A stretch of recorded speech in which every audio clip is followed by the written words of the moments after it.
Vittoria pesante per il Città di Ciampino che batte 3-2 il Trastevere avvicinandosi ai rionali in classifica e facendoli uscire dalla zona playoff. Il primo tiro però è di Fusser che dalla distanza non trova lo specchio della porta. Poi la giocata di Urbinati illumina il Superga, il capitano si gira e parte in volata verso la porta, dialoga con Bianco, chiude la triangolazione e il destro è precisissimo all'angolino dove non può arrivare il portiere avversario. 1-0 per il Città di Ciampino.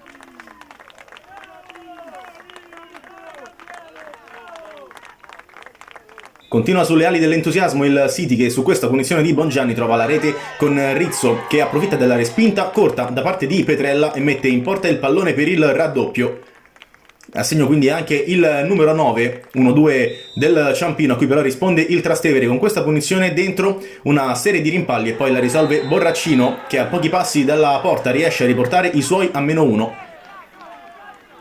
Quindi il Trastevere vuole il pari, ci prova con questa giocata da parte di Lombardi che però tira troppo debolmente per impensierire il portiere, allora ne approfitta il City che cala il tris ancora una volta con Rizzo che prima prende la traversa e poi con questo destro supera sia il portiere che Borraccino firmando il 3-1 del City prima ancora di rientrare negli spogliatoi.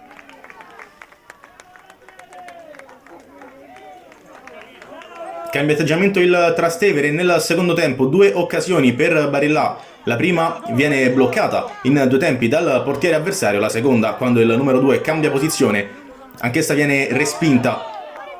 Quindi sulla stessa azione c'è il tiro di Lombardi che viene deviato in corner. Ancora Trastevere pericoloso in avanti con la punizione di De Luca che si spegne però sul fondo, quindi la vuole chiudere il City con questo diagonale di Bianco che non inquadra lo specchio.